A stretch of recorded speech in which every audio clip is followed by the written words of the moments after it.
Fernando Pimentel behind the gloves here with Gilberto Ramirez. Gilberto, we're going to do this in English. That way fans can actually get to hear you talk English for the first time in a long time.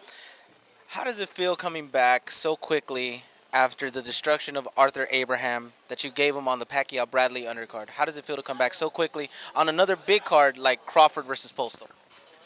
I'm really happy. I'm really happy for my next fight, and and defended my title. And I'm trying to speak a little bit in English, and I'm trying to speak for the fans, to communicate with the people.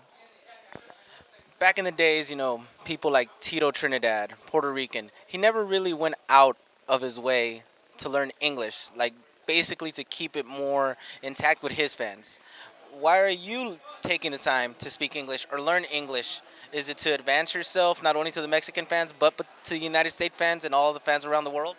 Because I want uh, I want to speak with the other fans, the all the world, and for that I'm learning. And because sometimes I speak in the press conference and in the interview, and my translator don't say that I want to say, and that's for that because it's really important for me to communicate with the fans people. Now let's talk about your opponent, Dominic British. He is a top 10 fighter. Jesse Hart was your mandatory, got injured at the moment. But let's talk about Dominic British. A lot of people don't know much about him. Is that probably the most type of dangerous fighter there is, one that isn't known?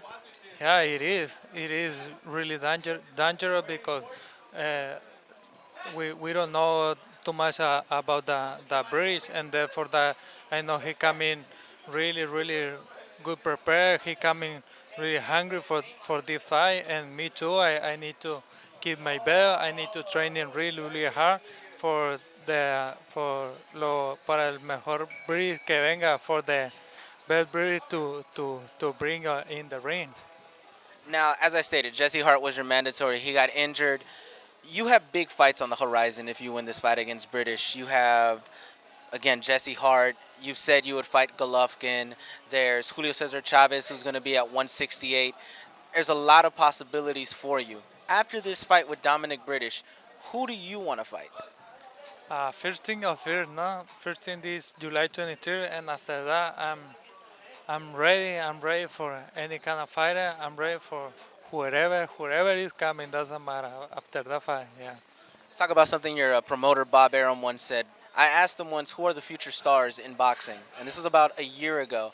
And he said Gilberto Ramirez is going to be a huge star. He has exactly what you need. He's Mexican. He loves to fight. He has everything a fighter needs to become a superstar. What are your thoughts on you having that much appreciation from your promoter?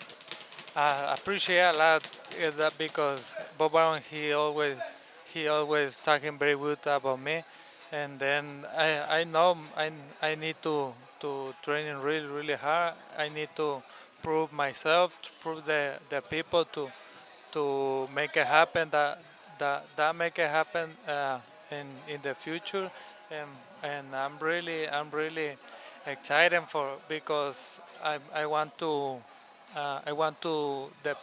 the people I want to they know me for all the world, and that I'm prepared for all this stuff. Look into the camera. Let the fans know about your fight, July 23rd versus Dominic British on the Crawford Postal undercard. And where could they follow you? Facebook, Twitter, Instagram? You can follow me in Instagram. My Instagram is Zurdo Ramirez. Facebook Gilberto Ramirez. And thank you for your support. Thank you everyone. And I don't want to disappoint any people de my fans. Muchas gracias a todos, no los quiero decepcionar y arre, venga quien venga.